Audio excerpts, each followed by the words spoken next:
这是战城游戏研究所，今天邀请到两位资深 P 社战犯，两位和观众们打个招呼吧。Hello，大家好，我是游戏玩家林。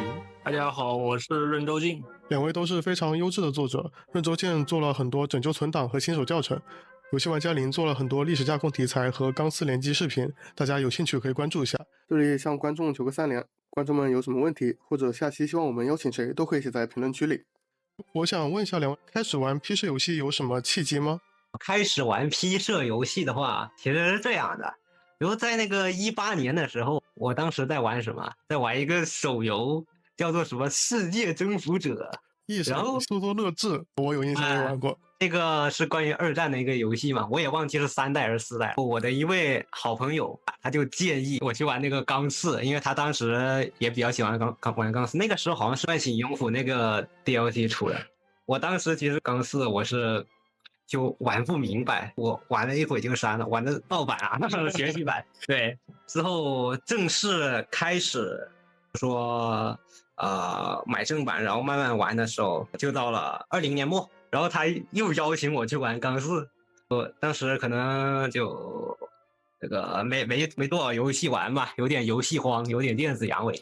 他就邀请我一起玩个那个钢丝联机，就借此机会就玩上了这个 P 社游戏，就坠入深坑。其实就怎么说，我之前在我视频里面说过，我玩钢4不久，其实也骗一骗大家，因为我玩的实在太菜了，当时其实还是比较早接触这个 P 社游戏的，但是就玩的有点太菜，再加上不是一直玩吗？20年之后吧，我才差不多一直有跟钢4有跟 P 社游戏有接触，什么钢4EU4、CK3 我都玩过，但是能玩明白的就真的就是钢4了，还有 B3，差不多。对，我感觉这2款是就是理解难度比较低，然后它也上手难度比较好的。那静坐呢？我刚开始是一直在玩这个《星际争霸2》的。这个游戏大厅里面有2张地图，一个是第2次世界大战，还有一个是那个一寸山河一寸血。一寸山河一寸血那张图，它就是模仿钢4做的。我当时就天天玩这2张地图嘛。我朋友也是和我一起玩星际2的，他就看我老玩这张图，他就推荐我说不如直接去玩钢4。他本来是想拉我去玩这个欧4的，但是欧4我点开之后根本就玩不会。然后那个时候 B 站又经常给我推钢4的视频，看了几个远古的那种教学视频之后，就渐渐会玩了。那个时候应该是18年年底吧，那个时候 B 站的审核机制不是很严格，所以有很多神秘势力的教程那个时候就看那个教程玩。我记得像星际2的那世界大战的那个地图我也玩过，当时我大概玩了1-2局了，就迅速被推爆。那种图怎么说呢？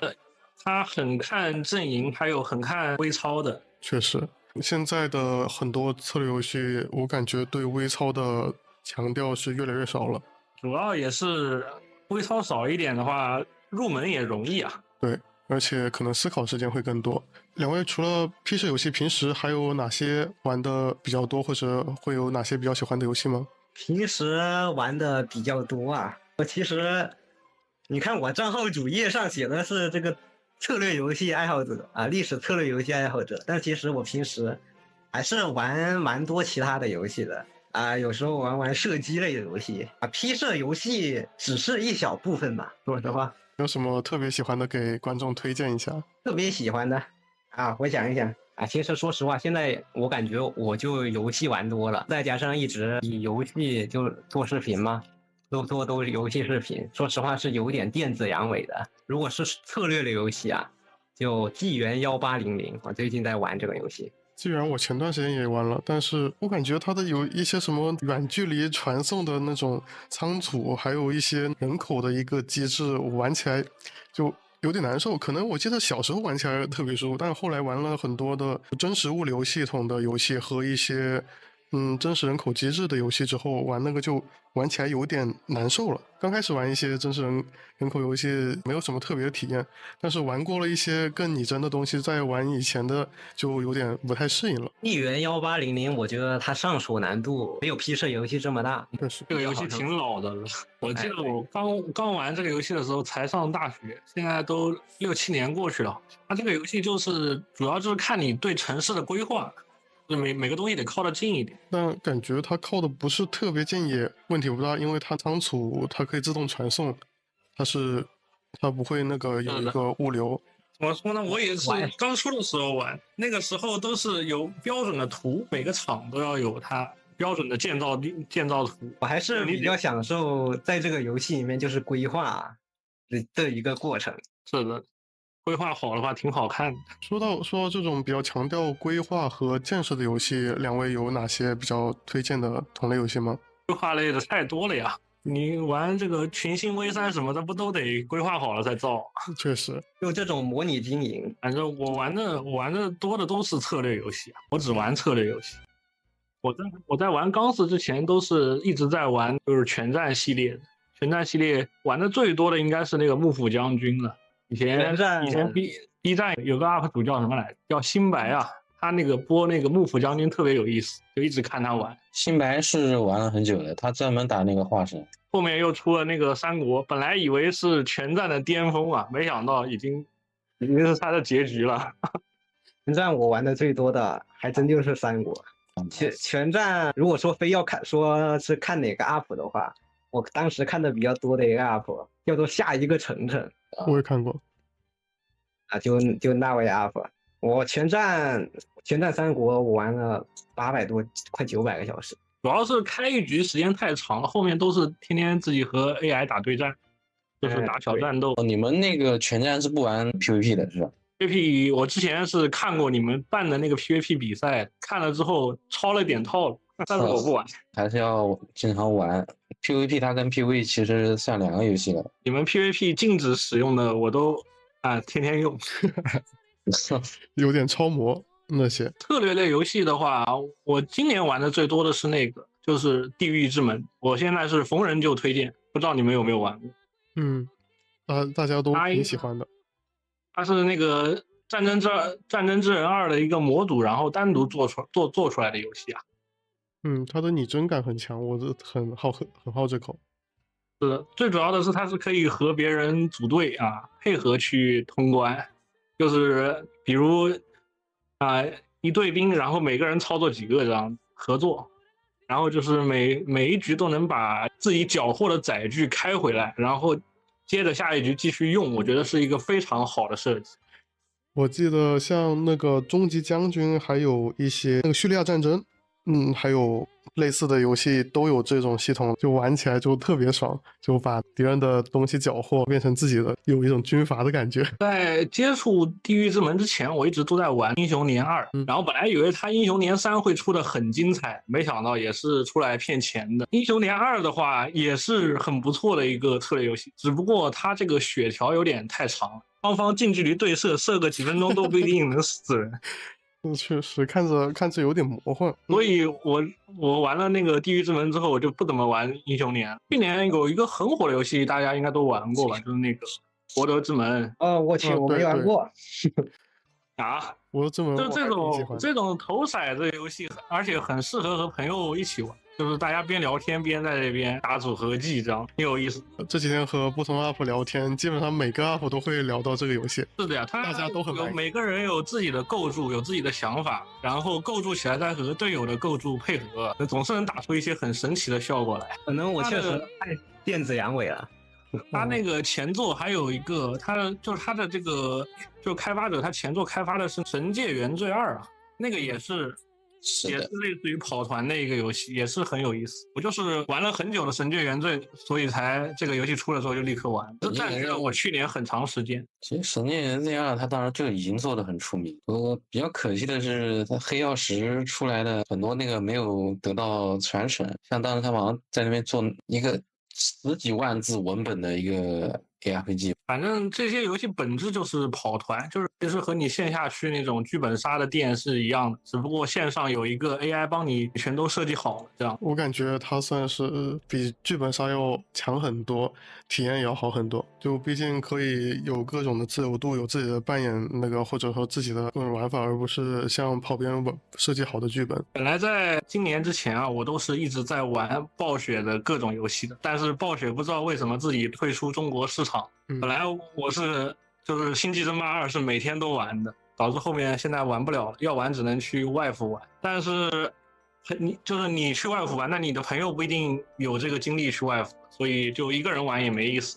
是这样的，很多游戏感觉一起玩才有意思，一个人就经常不太愿意打开。是的，在国内买到有版号确实不一样，入驻中国市场。然后现在星际争霸倒是有一个替代品嘛，就是那个帝国时代4，不过它的这个怎么说呢？它的游戏性没有星际2那么强，算是一个简化版的星际2感觉。虽然他们是同时代的游戏，但是星际2比较刺激一点。这样，我现在替代的就是玩这个帝国时代4，不过也是和朋友一起打打电脑。话说，PC 游戏最近更新的表现你们怎么看？我感觉他们P社最近挺让我有一点点失望的。P社最近一直在更新烂活呀，感觉。确实。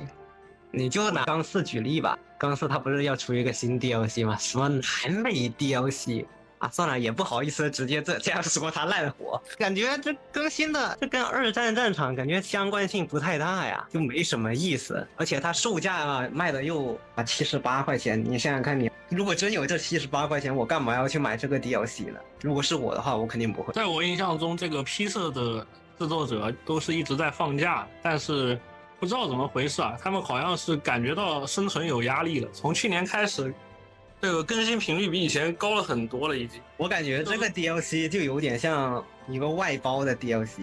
明明这个2月份找他们沟通的时候，他们全都在放假，是吧？结果放着放着还能放出一个 DLC 是吧？他这个怎么说呢？他也不应该算是今年唯一一个 DLC 吧？他可能后面还会出吧？他不可能一年就出这么简单一个。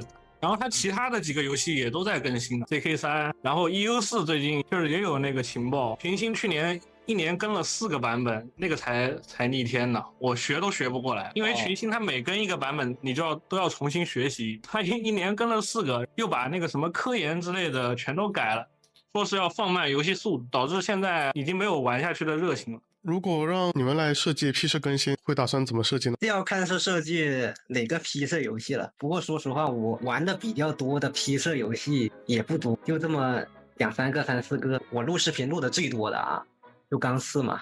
你看我设计它的更新，那我肯定是出 DLC 骗钱的。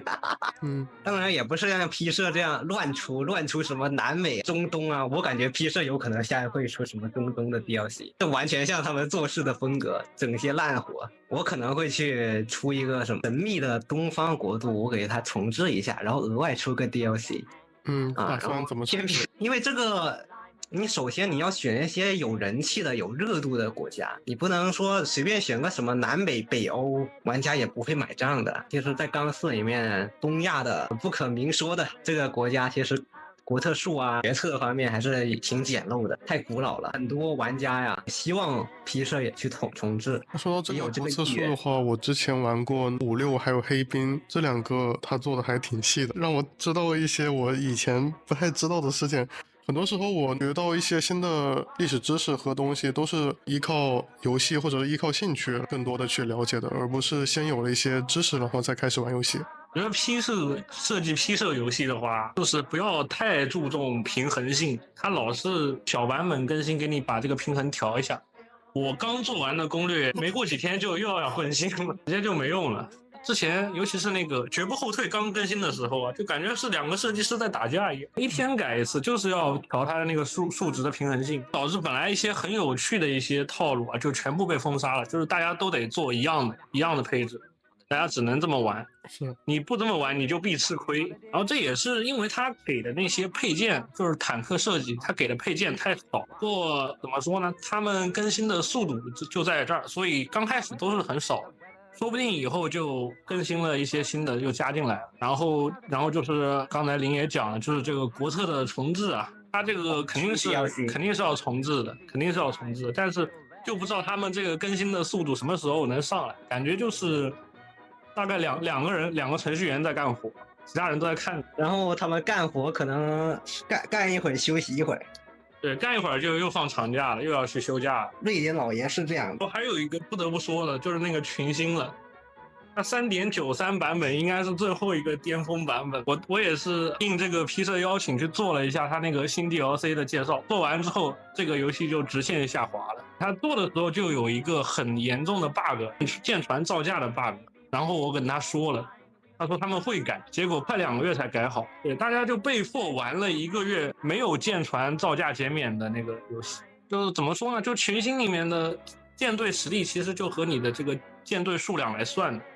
如果你的造价不能减一半的话，你就原价造舰队，你是永远造不过 AI 的。之后他就又搞新的幺蛾子，就是就是群星这个游戏它也是拼科研的，就是大家要拼这个科研速度。然后他现在为了降速，他把科研花费弄得很贵，导致就是玩家现在玩游戏就在这边摁等，感觉就在那边等科技。做完更新之后，自己都没设计师不玩游戏吧？他们自己都缺少测试。我是觉得设计师从来都不玩游戏。哦，内测人员玩游戏。他们做 DLC 不就是这样吗？看似是发了个新 DLC， 其实是给你发了一个抢先体验版。等下一个 DLC 快出的时候，这个 DLC 才算修好。所以就有广为流传的一句话：这个 DLC 出了，不推荐第一时间买。游戏也是批社游戏，不推荐第一时间买，因为所有人没有不来帮他测试的。对，就像这个维多利亚3吧，22年出的好像是，然后到现在24年了，感觉还是个不太完整的版本。今年有一款应该和我想的比较像，《风暴之门》这个游戏呢，它是《星际争霸2》的原班人马去做。《星际争霸2》这个游戏为什么最后做不下去了？是因为这个游戏的整个制作组已经被架空了，所有的老员工都被开掉了。这些老员工他们自己组了个队，开发了一个《风暴之门》出来。它玩起来很像《星际争霸2》，但是呢，他们现在的理念就和以前的暴雪的理念不一样了。暴雪以前的理念就是你用它的游戏的编辑器做地图，它是要收版权的，导致暴雪的这些地图啊就一直又做不起来。其实很多很火的地图啊都被做成各种游戏发扬光大了，就比如 DOTA 2之类的。但是就是因为暴雪有这个版权，导致卡死了很多游戏。是这样的，所以他们现在自己有选择权了，所以他们接下来估计就是要放开这个编辑器了。听他们这个就是消息啊，这个《风暴之门》这款游戏会特别注重就是地图编辑器的设计，让这个编辑器啊更加好用，玩家都能设计自己想要的地图。这样其实就是你做游戏只需要做出一个框架，能让它运行就行了，剩余的就让玩家自己去发挥创造就可以了。啊，这不就是批社游戏的宗旨吗？对，就可能10年前的话，像我们看到很多游戏，比如说 DOTA， 它是来源于游戏编辑器，像 CS 它也是，体感的一些 mod， 还有很多这种。但是现在的话，可能竞争压力会更大了。暴雪原班人马做这些的话，他可能也会遇到像批社做的这些事情，一些更多的竞争，可能难度也会有一定的提升吧。当然，我特别怀念当年的老暴雪的一些体验。我们记得一个很经典的一个梗，如果是在今年有一颗陨石撞向暴雪总部，那么它是一个传奇的陨石。今年有没有什么比较期待的游戏呢？说实话，我都不知道今年会发什么游戏啊。是的，我听说，就好像会有个什么玩意儿，类似于模拟人生的，我感觉有点期待。这个还是我个人比较期待啊。今年我知道的可能会发售的几个，一个是之前有过试玩的那个叫什么来着，《家园2》啊，那款游戏算是即时战略吧，有一点即时战略的成分在里面，但是我玩了一会儿也没玩懂。不过感觉它那个画面啊，应该算是合格了。这个游戏它去年就说要发售了，结果拖到现在好像都没有消息。不过它今年应该拖不下去了，今年肯定是要发售的。战争之人2的话，应该是必然会火，因为战争之人1已经做得够好了。断剑啊，应该是和那种战争游戏红龙差不多的那种大场面的，和钢铁之师2差不多的那种。而且因为反正就是已经有很多人拿断剑去拉踩那个钢铁之师了，我觉得他今年要出来，估计也是会很火。战舰前段时间我们也做了视频了，战舰它要比红龙要多很多东西，它很复杂。就红龙它可能就是比如说你一个单位你在兵牌里面是什么它就是什么，但是断剑它你没办法判断，它比如说它是一个单兵单位嘛，它有可能带筒子也有可能带步枪，如果它是一个飞机它有可能就武直它有可能是带那种火箭弹，也有可能带那种反坦克导弹，都是有可能的，所以不太好判断。现在不清楚这个游戏什么时候发售，它要今年发售的话，应该是能很火。是的，我也在期待的。红龙这已经都很老的游戏了，它这个算是一个又能把这种策略游戏再拉上来了。它是红龙的继承续作吧，算是它的操作是保留了红龙的，但它那个很多的操作还是蛮细的。你像那种飞机，它可以手动开加力，手动去升高降低，还是很吃操作这个游戏感觉。像这种比较吃操作的东西，我一般喜欢玩单机，联机起来玩的有点累。明年不知道你们有没有被坑到？就是去年几个很期待的游戏，我去年倒是有几个期待的游戏，我全被坑了。首先是一个育碧出了一个《工人物语7》啊，他那个就是他说是即时战略，其实和单机也没区别，就是而且他也没有战略，纯的种地。那个玩起来体验极差，战略部分玩的也做的也不好，它的经营部分做的也很烂。之前那个是 CA 嘛，他一直说要做《全战三国2》，结果搞了一个法老出来，把我看麻了。法老现在我还抱着期望，希望这个 CA 是吧，继续搞这个三国。不知道你们有没有玩法老？我看了我都不想玩。法老感觉烂火呀，CA 在整烂火。他之前倒是做过那个的特洛伊，那个做的还行，但是我感觉法老都做的都快没特洛伊质量高了。主要是特洛伊它是免费送的，法老你得花钱买。是的，它这个定价很高的。全战特洛伊之前还挺喜欢玩的，我还买了全 DLC 呢。全战主要是历史情怀，到现在我都没事去打一打拿战的历史战役，就只玩一个情怀。你是很喜欢排队枪毙的是吧？我也挺喜欢排队枪毙。是的呀，幕府也有排队枪毙啊，都是这个多有意思。喜欢排队枪毙的话，明年有一款我还挺期待的游戏叫《终极将军》，那个美国革命。哦，它是出第2代了，第4代吧，他那个海军的还做过。对，还有那个终极海军上将。对，我朋友一直喊我玩，我都没玩。我很喜欢这种可以抢敌人的东西的游戏。其实我感觉庄园领主也有可能很不错，但是它不是庄园领主、家园3，还有镀金天命。等一会儿，你说家园3，我告诉你，家园3不用看了，看了我的做的视频垃圾，也不能说很垃圾吧，暂时有点垃圾，后面还不好说。它主要试玩只能玩一关，不知道后面有没有变数。它不是一关，其实表现的问题就在于它操作是一个问题，操作倒不说了，主要它是我只有就是第一关做的好，老骗你去买后面做的烂的游戏。但是这种太空类的游戏已经很久没出什么新的了，它能把那个太空类游戏给占了。太空类未来会有，但是我感觉家园3还是得打磨打磨吧。那黑鸟他已经把很多项目给砍掉了，就是专门来维系这个家园3。我感觉应该可以等一下他5月份怎么说吧。主要他现在又裁员了，就有点吓人。之后虽然说跟玩家提取一波意见，然后立马裁员，虽然说没怎么裁家园3的，但是会有点导致人心惶惶。那么2位有没有什么想就是未来打算开的新系列，或者给观众做的新的系列视频？目前会有这个计划吗？有啊，就怎么说，现在我是基本上批社做的很多嘛，我可能会尝试一些别的游戏。